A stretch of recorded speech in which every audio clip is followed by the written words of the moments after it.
తెలంగాణలో తొలిదశ పంచాయతీ ఎన్నికలు ప్రశాంతంగా ముగిశాయి. తొలిదశలో మెజార్టీ గ్రామ పంచాయతీలను అధికార కాంగ్రెస్ పార్టీ బలపరిచిన అభ్యర్థులే కైవసం చేసుకున్నారు. ఉదయం 7 గంటలకు ప్రారంభమైన పోలింగ్ మధ్యాహ్నం 1 గంటకు ముగిసింది. అనంతరం మధ్యాహ్నం 2 గంటల నుంచి కౌంటింగ్ చేపట్టారు. అత్యధికంగా యాదాద్రి జిల్లాలో 87.93% పోలింగ్ నమోదైంది.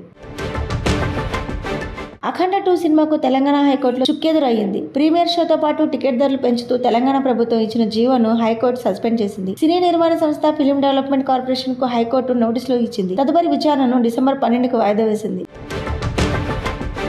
ఏపీ కేబినెట్ భేటీలో కీలక నిర్ణయాలు తీసుకున్నారు. నీటి పథకాల కోసం 9,514 కోట్లతో 506 ప్రాజెక్టులకు కేబినెట్ గ్రీన్ సిగ్నల్ ఇచ్చింది. దీంతో పాటు విరూపాక్ష ఆర్గానిక్స్ కు 100 ఎకరాల కేటాయింపులు చేశారు. అమరావతిలో 5 కంపెనీల ప్రాజెక్టులకు ఆమోదం దక్కింది. అమరావతిలో గవర్నర్ బంగ్లా, దర్బార్ హాల్, గెస్ట్ హౌస్ల నిర్మాణాలకు బిడ్లకు అనుమతి ఇవ్వాలని నిర్ణయం తీసుకుంది. వైజాగ్, చెన్నై కారిడార్ పనులకు కేబినెట్ ఆమోదం లభించింది.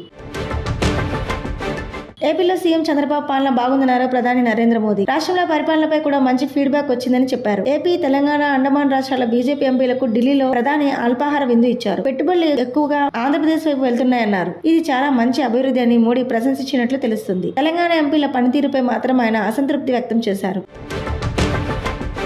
టీడీపీ నేతల జంట హత్యల కేసులో వైసీపీ నేత మాచర్ల మాజీ ఎమ్మెల్యే పిన్నెల్లి రామకృష్ణారెడ్డి, ఆయన సోదరుడు వెంకట్రామిరెడ్డికి మాచర్ల కోర్టు 14 రోజుల రిమాండ్ విధించింది. గురువారం ఉదయం పల్నాడు జిల్లా మాచర్లలోని జూనియర్ అదనపు సివిల్ జడ్జి కోర్టులో వారిద్దరూ లొంగిపోయారు. అనంతరం కోర్టు వారికి రిమాండ్ విధించింది. ఎలాంటి అవాంఛనీయ ఘటనలు జరగకుండా పోలీసులు బందోబస్తు ఏర్పాటు చేశారు.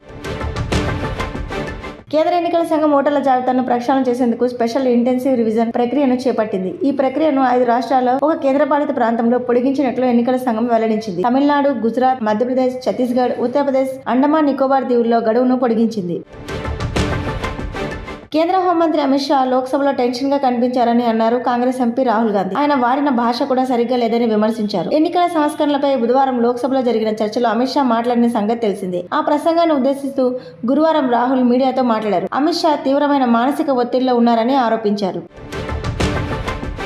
ఇండిగో సంక్షోభంపై డీజీసీఏకు నివేదిక అందింది. విమాన సర్వీసుల రద్దు, జాప్యానికి సంబంధించిన కారణాలతో రిపోర్ట్ ఇచ్చారు. మరోవైపు ఇండిగో సంక్షోభంపై డీజీసీఏ విచారణ కొనసాగుతుంది. దీంతో దిద్దుబాటు చర్యలకు దిగింది ఇండిగో. ప్రయాణికులకు అదనంగా 10,000 విలువ చేసే ట్రావెల్ వోచర్లు ఇచ్చారు. అయితే డిసెంబర్ 3, 5 మధ్య ప్రయాణాలు రద్దయిన వారికి మాత్రమే ఈ ఆఫర్ వర్తించనుంది.